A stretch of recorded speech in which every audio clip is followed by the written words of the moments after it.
Hello everyone, my name is Sonam Narayan and I'm currently pursuing BA LLB from University of Petroleum and Energy Studies. I'm in my fourth year and I'm interning under LEXIS and Company.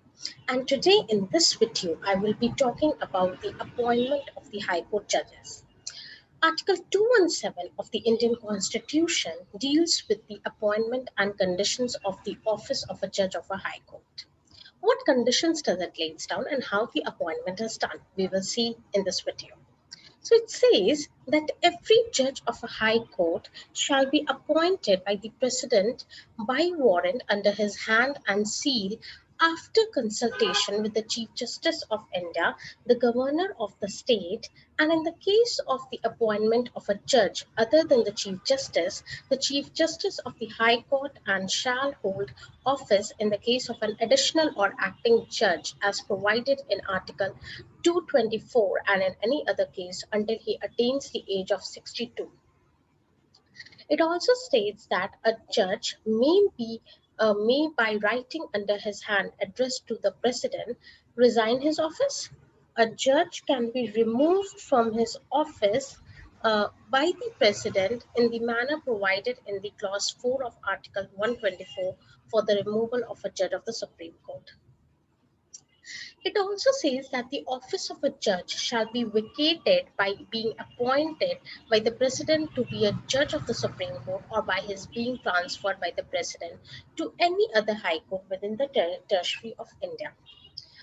Now, a person shall not be qualified for appointment as a judge of high court unless he is a citizen of India. So, for being the judge of a high court, it is very necessary and the essential point that the person shall be the citizen of India. A person who is not the citizen of India cannot be appointed as the high court judge.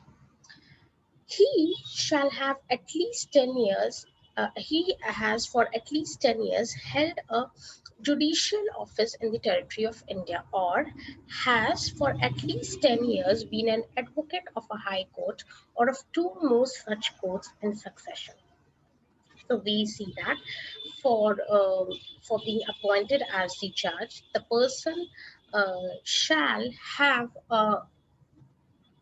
the person shall have 10 years, either shall have 10 years experience of being in a judicial office in the territory of India or have at least 10 years been an advocate of a high court or of two or more such courts in succession. So it further says that for computing the period during which a person has held judicial office in the territory of India, there shall be included any period after he has held any judicial office during which the person has been an advocate of a high court or has held the office of a member of a tribunal or any post under the union or a state requiring special knowledge of law. All right. So, in computing the period during which a person has been an advocate of a high court, there shall be included any person during which the person has held judicial office or the office of a member of a tribunal or any post under the union or state, which requires special knowledge of law after he became an advocate. Now, how do we compute the period during which a person has held judicial office in the territory of India or been an advocate of High Court? Then that shall be included any period before the commencement of the Constitution during which he has held judicial office in any area, which was comprised before the 15th day of August 1947, within India as defined by the Government of Indian Act 1935, or has been an advocate of any high court in any such area, as the case may be. If any question arises as to the age of a judge of a high court, the question shall be decided by the president after consultation with the Chief Justice of India, and the decision of the president shall be final in nature and binding as well. Now, many of you and all of us, when we talk about the appointment of High Court judge, we come across a term, collegium system. What is it? How does it works? And how it came into the effect and everything. Now, in further, I will be discussing this collegium system. So, collegium system is an institution which comprises judges and a system which recommends the judges to be appointed. It is not given in the Indian Constitution as there is no any provision specified for the system, but this system is the invention of the Supreme Court judges.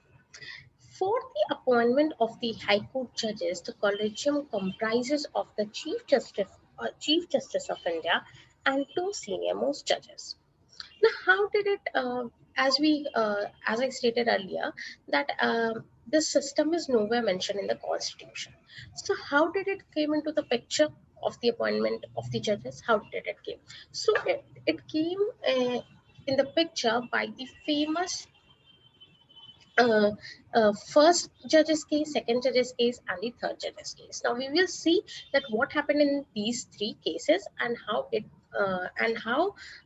collegium system was a result of it. The first judge's case declared that the primacy of the Chief Justice of India's recommendation on judicial appointments and transfers can be refused for cogent reasons. The ruling said that executive, the ruling gave the executive primacy over the judiciary in judicial appointments for the next 12 years. Now, in the year 1993, the second judges came into the picture. It introduced the collegium system, and here their consultation meant the concurrency. It added that it was not the CGI's individual opinion, but an institutional opinion formed in consultation with the two senior most judges of the Supreme Court. Now, in the third judge cases, whose judgment was given in the year 1998, the Supreme Court, on President's reference, expanded the collegium to five-member body, comprising the Chief Justice of India and four of his senior-most colleagues. Now, Supreme Court Collegium is headed by the Chief Justice of India and the four senior-most judges. And when we talk about the High Court, it is again the Chief Justice of that High Court and the four senior-most judges. Now, in the case of the transfer of High Court judges, what is the composition of the collegium in that case? In that case, four senior-most judges of the Supreme Court, along with the judges of the two High Courts, which are in concern. So thank you very much. And in this video, we learned about how the appointment of the High Court judges are being done and what is the collegium system. Thank you.